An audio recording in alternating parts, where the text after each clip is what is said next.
powering down. Hazelwood's owners expected to announce a closing date on Thursday.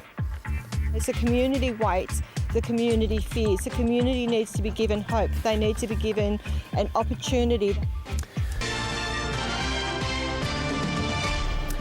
Good evening, Ian Henderson with ABC News. Premier Daniel Andrews will personally oversee efforts to attract new industry to the Latrobe Valley in response to the impending closure of the Hazelwood power station. There's mounting speculation that the plant's owner, French energy giant Engie, will this week announce Hazelwood is permanently shutting next March. Jean Edwards reports. The threat of pulling the Hazelwood plug looms large over the Latrobe Valley. Governments have been scrambling to develop a strategy to cope with the power station's closure, which could cost the already disadvantaged region up to 1,000 jobs. We didn't desert them when the mine fire occurred, and we will be with them every step of the way. The state government has promised to work on an economic growth plan for the valley, which could include incentives for businesses. It's already set aside $40 million to help the economy adjust. It's apparent that they need it regardless of whether or not a decision is made to close Hazelwood. But the state opposition has accused the Andrews government of being a cheerleader for Hazelwood's closure. Daniel Andrews doesn't have a plan to replace the jobs, doesn't have a plan to keep our power supplies secure, and he doesn't have a plan to keep electricity prices under control. Hazelwood generates up to a quarter of the state's electricity. Victorians are being warned a shutdown could force power prices up. The wholesale price might go up by, say, 10 or 12%, maybe that sort of magnitude. I'd be surprised if it's as high as some people are anticipating, as much as 25%, but it also won't be zero. Hazelwood's demise could also have ramifications for Alcoa's Portland smelter, with the expiry of a lucrative government power subsidy for the aluminium producer, leaving thousands of other regional jobs hanging in the balance. Latrobe Valley locals believe Hazelwood's closure is a fait accompli. As the community waits, the community fears. The community needs to be given hope. They need to be given an opportunity. They need a hands up, not a hands out. Engie insists it hasn't made a decision about the power plant's future. Jean Edwards, ABC News, Melbourne. A state government task force has been announced to deal with the looming closure of the Hazelwood power plant. Latrobe Valley locals are on edge, with a decision expected to be announced in the coming days. As the end draws near, frustrations rise over the closure of Hazelwood. For the community and for the workers, you know, we're all in the same boat. We need answers. We need to know what our future is going to hold. For years, the plant has lurked in the backdrop of hundreds of backyards.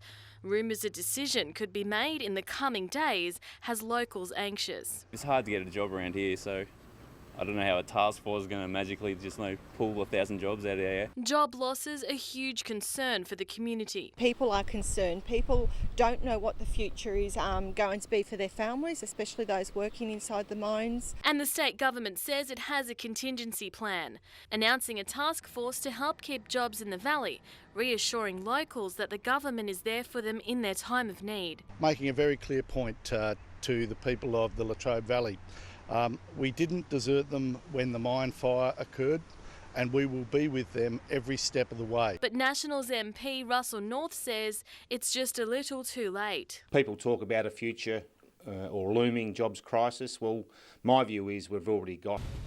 Welcome back. A landmark 50-year deal means from today the Port of Melbourne will be run by a private consortium.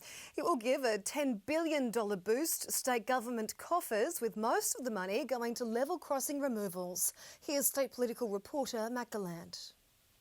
The Port of Melbourne lease is signed, sealed and delivered.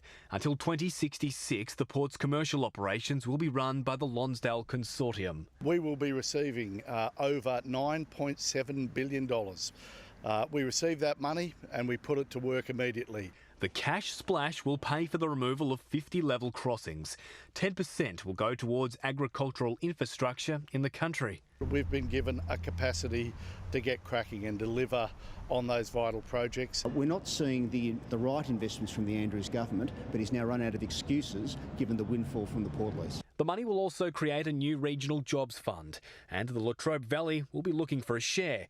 Community leaders say there's growing angst amongst workers at the Hazelwood power station. There's speculation the plant will close early next year. People are concerned. People don't know what the future is going to be for their families, especially those working inside the mines. Oh, it's bad for the family and all that sort of thing. The families in the area, you know, you feel sorry for them. The French owners of the plant claim no decision has yet been made.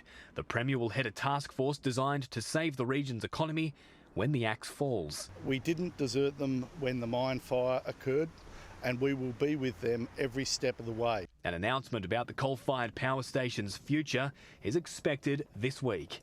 Matt Gallant, 10 Eyewitness News. There are major concerns Victorian households will be hit hard by the likely closure of the Hazelwood power station next year.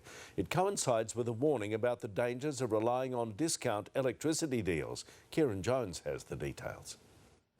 It's the news no homeowner wants to hear. The opposition says Victorians could see a 25% surge in the price of electricity if the Hazelwood power station closes. If you take up to a quarter of energy supply out of the market, you are going to see a spike in energy prices. When a final decision is made, the Treasurer says a Latrobe Valley task force will help the 1,000 workers likely to be affected.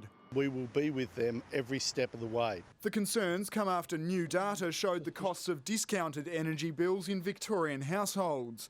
Based on average energy consumption for a family of 5, the cheapest providers before discounts in a quarterly bill are Momentum Energy, Power Shop and Dodo Power and Gas. Once full discounts are applied, Momentum falls out of the top 3, leaving Power Shop, Dodo and Glowbird as the cheapest providers. But the deals come with a warning. If you fail to meet the conditions, you will not only lose the discount, but you'll also be charged a fee. Conditions include paying on time and using direct debit. If users fall behind, the consequences can be shocking. We see tens of thousands of Victorians cut off from their energy every single year. The tip for homeowners is to regularly shop around for the best deals, although for some consumers that advice appears to be falling on deaf ears. It's a little bit of a battle to understand it. Oh, I think it's a challenge, you know, there's so many different offers. There could be even more challenges next year. Kieran Jones, 9 News.